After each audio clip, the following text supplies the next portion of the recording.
श्री मुजीबुल्ला खान। श्री मुजीबुल्ला खान। जय जगन्नाथ। धन्यवाद अध्यक्ष महोदय। मैं इस अमेंडमेंट बिल पर बीजू जनता दल की तरफ से बोलने के लिए खड़ा हुआ हूं। मेरे नेता नवीन पटनायक मुझे मौका दिए हैं। इस बिल के विरोध में मैं बोलने के लिए खड़ा हुआ। सर, वक्फ का जो जमीन है, वक्फ का जो जमीन है, ये हमारे जो पूर्वजों जिनके पास ज्यादा जमीनें थी उन लोगों ने दान दिया था, दान किया था। इस कारण किया था कि इस जमीन पर कुछ डेवलपमेंट काम होगा, गरीबों का काम होगा, कुछ हॉस्पिटल्स बन सकते हैं, मदरसा बन सकते हैं, मस्जिदें बन सकती हैं, या फिर जहां कब्रिस्तान का समस्या रहता है, असुविधा रहता है, वहां कब्रिस्तान बन सकता है। इसी के कारण ये दान दिया गया हुआ जमीन था। तो इतने सालों से मैं कभी उस एक्ट के अंदर नहीं जाना चाहता, क्योंकि काफी एक्ट के बारे में माननीय सदस्य सब बता चुके हैं। मैं इस एक्ट के अंदर घुसना नहीं चाहता, कौन से एक्ट में क्या लिखा है। लेकिन इस वक्फ बोर्ड को, या हर राज्य में जो वक्फ बोर्ड है, उसको सिर्फ मुसलमान, माइनॉरिटीज मुसलमान ही चलाते थे, उसको मैनेजमेंट करते थे, और आज तक ये चले आया था। हां, हो सकता है कि बहुत से राज्यों में गड़बड़ी भी हुई है, बहुत से राज्यों में समस्या भी हुई है, दूसरी जगह जमीनें हड़पी भी गई हैं, वो बात ठीक है, उसको ठीक करना जरूरी है, वो सबका दायित्व है कि उसको ठीक किया जाए। लेकिन मुझे एक चीज समझ में नहीं आ रहा है अध्यक्ष महोदय, कि जिस बात को लेके सारा भारतवर्ष के मुस्लिम कम्युनिटी टेंस में है, चिंताग्रस्त है, कि इसमें जो गैर मुस्लिम को मेंबर रखा जाएगा, वो क्या करेगा, कैसा करेगा, ये चीज को सोच के उन लोग काफी हद तक टेंस है, चिंतित है। इसी के कारण बहुत से जगह में स्ट्राइक हो रहा है, धरना दिया जा रहा है। लोग बोल रहे हैं कि हमारे शरीयत के अंदर, हमारे कौम के अंदर सरकार बेकार जबरदस्ती क्यों घुस रही है, क्यों इंटरफेरेंस कर रही है। ये जो चीज है, ये सबके दिमाग में है। ये बात हम जानते हैं अध्यक्ष महोदय, कि जब 2014 में मोदी जी की सरकार बनी, उनका स्लोगान भी था कि सबका साथ, सबका विकास, सबका विश्वास। वो विश्वास से वो आज देश के प्रधानमंत्री हैं। तो ये मुसलमानों में अविश्वास वातावरण क्यों है अध्यक्ष महोदय? उनके दिल में ये डर क्यों है कि हमारे साथ भेदभाव किया जा रहा है? इस चीज को हटाना बहुत जरूरी है।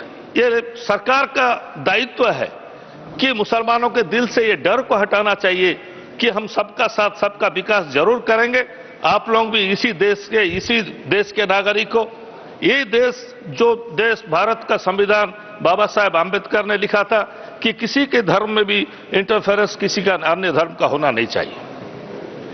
अध्यक्ष महोदय, मैं एक छोटा सा राज्य, उड़ीसा राज्य से आता हूं। मेरा गांव में सिर्फ हमारा परिवार मुस्लिम परिवार है, वहां पर बाकी सब हिंदू धर्म के लोग रहते हैं। इतने साल से हम लोग वहां खुशहाली जिंदगी बिता के चलते हैं। जब गांव की मां ठकुराइन का पूजा होता है, यात्रा होता है, तो हमारे परिवार से कोई ना कोई एक नंबर आदमी वहां खड़ा रहता है, तब वो यात्रा निकलता है। उसका मतलब है कि भाईचारा है, उसका मतलब है हम लोग सब एक हैं।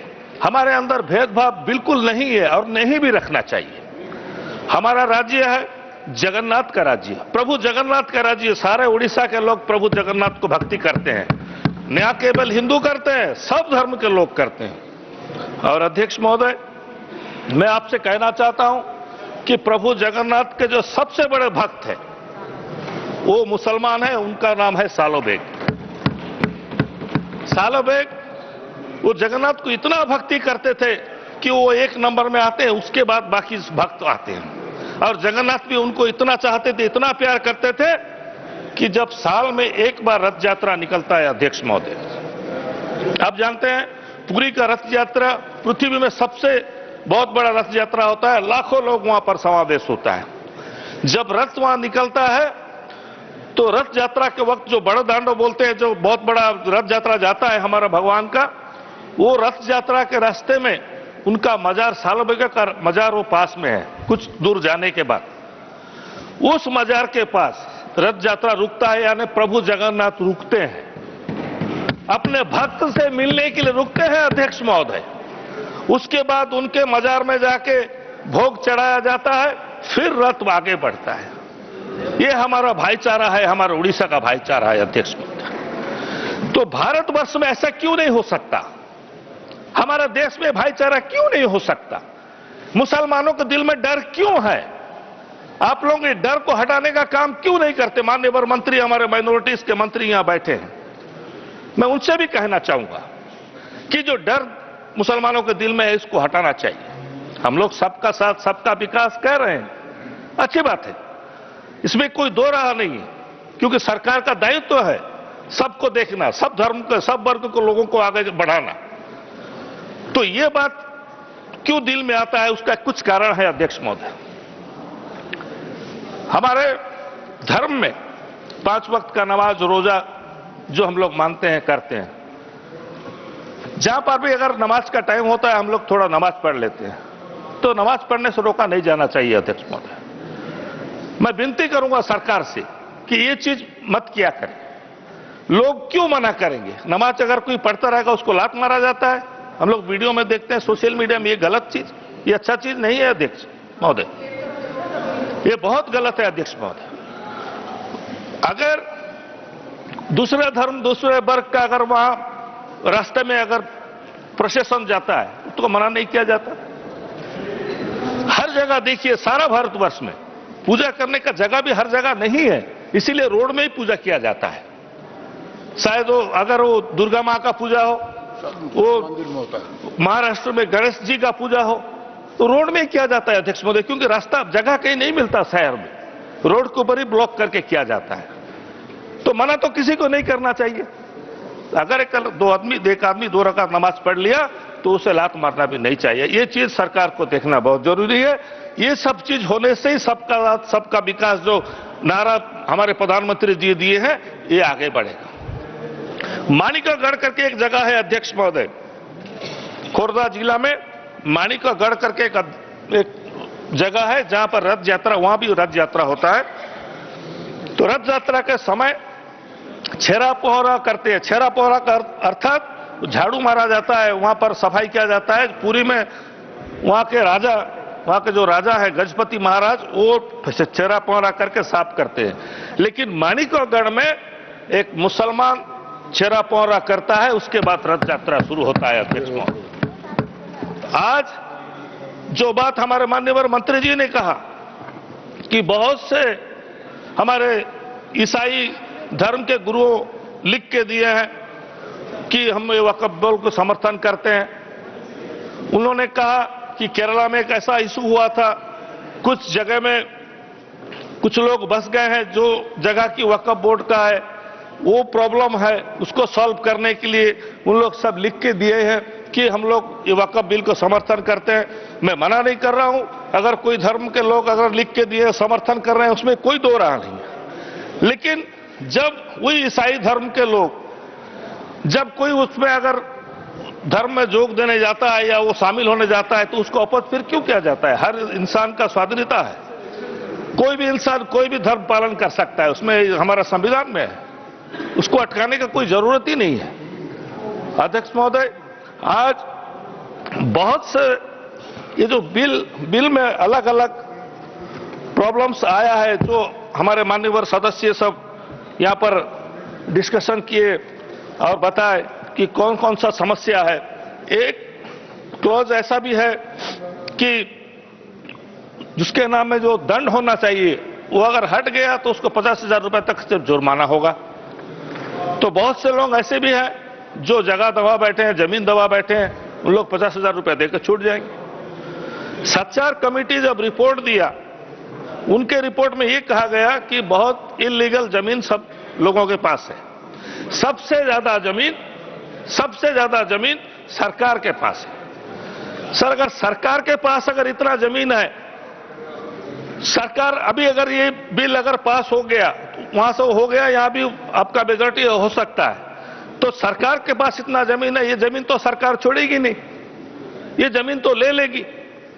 तो वक्फ का जो जमीन है ये सरकार के पास चले जाएगी। कई लाखों एकड़ का हिसाब माननीय वन मंत्री जी दे रहे थे कि 12,000 करोड़ तक उसमें इनकम हो सकता था, लेकिन 160 या 170 करोड़ हुआ है।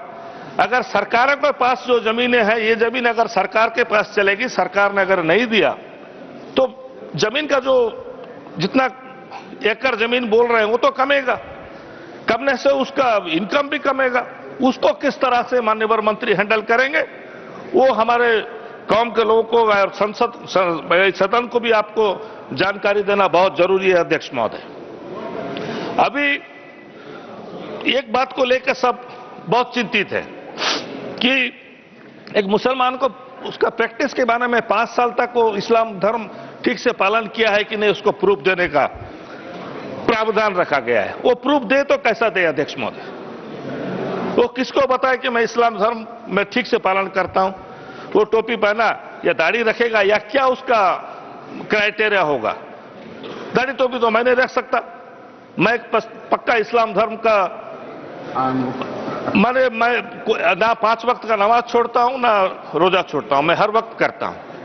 लेकिन इस चीज को जो कि 5 इयर्स का दिया गया है प्रैक्टिस मुस्लिम जानने के लिए, ये चीज को भी प्रावधान को हटाना चाहिए। कम से कम इस चीज को हटा देना चाहिए। माननीय मंत्री यहां बैठे हैं, मैं उनसे गुजारिश करूंगा कि कम से कम इस चीज को हटा देना चाहिए कि वो अपने आप को कैसा प्रूव करे कि वो इस्लाम धर्म में 5 साल है, 5 साल उसका प्रैक्टिस कर रहा है। इस चीज को हटा देना चाहिए। अध्यक्ष महोदय, मैं उम्मीद करूंगा कि जो बात आज माननीय मंत्री जी बोले कि इस बिल पास होने से, इस बिल के वजह से गरीब मुसलमानों को बहुत मदद होगी। अगर सचमुच ऐसा हुआ तो जरूर इस देश के मुसलमान भी आपको यकीन करेंगे और उम्मीद करेंगे कि आप एक चीज गारंटी आपको देना पड़ेगा या सदन को आपको एश्योरेंस देना पड़ेगा, जो ये बिल पास होने के बाद ये जो जमीनें हैं, ये जमीनें किसी और दूसरे को दिया नहीं जाएगा। ये बिल वक़्फ़ का जमीन वक़्फ़ के अंडर में ही रहेगा, मुसलमान के अंदर में रहेगा।